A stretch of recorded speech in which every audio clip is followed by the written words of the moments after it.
Hi, this is Eddie from Eddie's Coaching, and today I thought I'd run through with you guys some stuff about valuing your time and why time really is the number one resource for any person who's trying to, get ahead in life and achieve.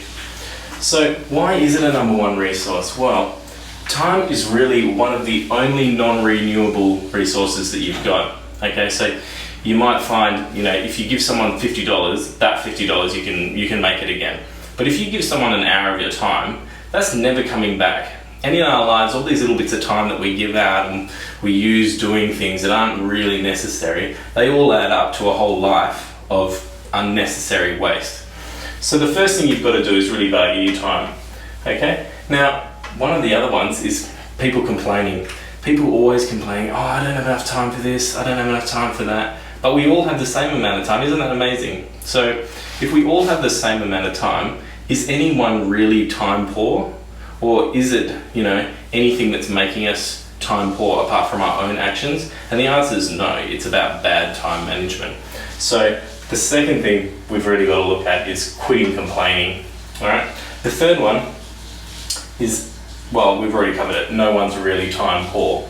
Now, these three things are really mindsets. Once you really start to value your time, once you quit complaining and realize you're not actually time poor, it's just bad time management, that's going to put you in a mindset to start taking some strategies, which I've got outlined here, which will help you to move forward, start prioritizing better, and stop wasting time on non-valuable exercises and start putting it into your really valuable ones.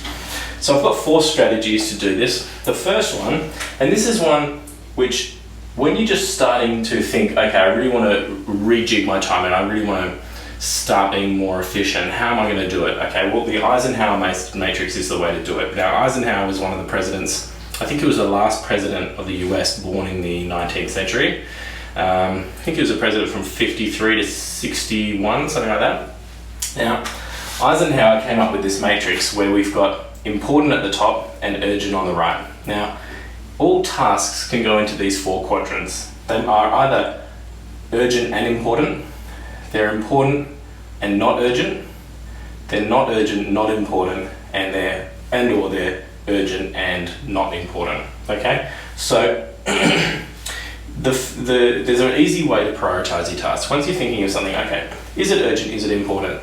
Some items have to be done now and they have to be done no matter what happens, they've got to be done. So they're going to be your number one priorities. Now, things that are your focus, which we'll talk about in a second, they are really going to be your urgent and important tasks. So you can always say, okay, number 1. Number 4 here, not urgent, not important. These are tasks that you could do, but they're not necessary, and there's no real time frame on them. These ones I would strongly recommend, just lose these ones. That's going to free up some of your time already. Now, the tricky question is do you prioritize important over urgent? Or vice versa. Now the answer is you prioritize important. Okay, a lot of people think, no, it's got to be the urgent ones because if I've got an important task and it can wait, well, I best get onto those urgent and not important ones.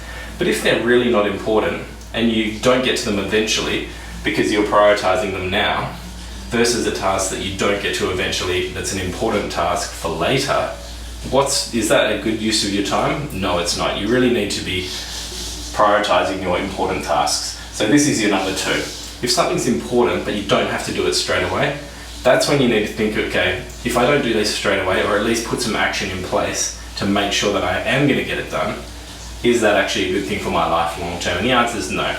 So when you're prioritizing, once you've got your list down and you're trying to decide which is more important out of these 2, always go for your important tasks over your urgent and not important tasks. Okay? The second thing is, with the Eisenhower Matrix, yes, this is something you might write down a couple of times until you get into a rhythm of being able to go, oh yeah, that's something I can just leave. That's something that I need to do now. For example, things you've committed to, and I've got a good little commitment blog that I've already put up. Once you've committed to something, that's something you need to be doing now. Even if it's not urgent, they're commitments that have to be done and they will build up over time, so you don't want to leave them until later. But once you get into a rhythm of it, you won't need to write down a matrix every time. No one's expecting you to sit down and go, okay, every morning task, I'm going to write this matrix down. No, you need to do this a couple of times till you get into a bit of a rhythm of it, and after a while, this will become second nature. The second strategy you can take is ask if you should be doing something and not how. Sometimes we look at a task and we're like, oh, how am I going to fit this in, or how am I going to do this when I've got all these other things? Sometimes we just need to say, look, should I even be doing this? A lot of the time with family commitments or friend commitments where we might go above and beyond because that's just in our nature as productive people. And I'm assuming if you're watching this video, you're interested in being productive and you're going out on the limb to be other people focused.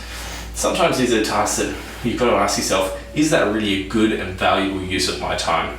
So if you're mowing your mother's lawn, you've got to ask yourself, is my time worth that task? Or would it be better for us as a family or as a group to pay for that? Or to find another way of getting it done? That's just one example, but there's many examples you could use.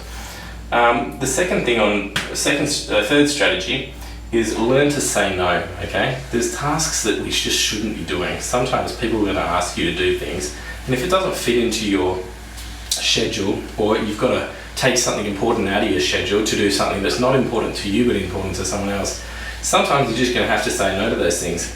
Now, there is always resistance to saying no because people, we're all people pleasers. We all want to help other people out. But at the end of the day, your real friends will know when you are going above and beyond for them, and they'll also be understanding when you say, look, this is just not something I can do at this time, or can we do it another time, or reschedule it, or simply say no completely. The last strategy is finding your focus.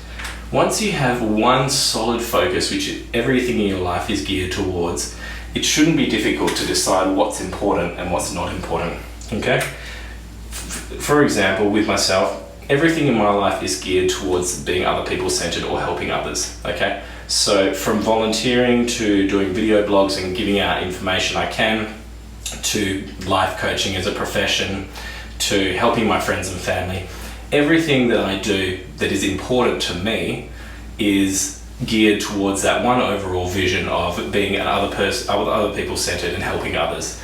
And once you find your focus, no matter what it is, whether you're trying to become let's say a sports star, and everything is focused towards that. Now, going and picking someone up from the airport, one of your mates, yeah, you might do that as a mate, but if that's going to conflict with your training schedule in the morning and you're trying to be a superstar, that's not going to be something that you're going to be able to prioritize. So having that focus when you know that this is my number one priority and nothing gets in the way of it, that's going to help you to do things like say no, to use your matrix and to find out what's really important to you. I hope you guys got a little bit out of this talk. It's a bit of a late one again after the gym, but don't forget to like and subscribe and make some comments if you can. Cheers.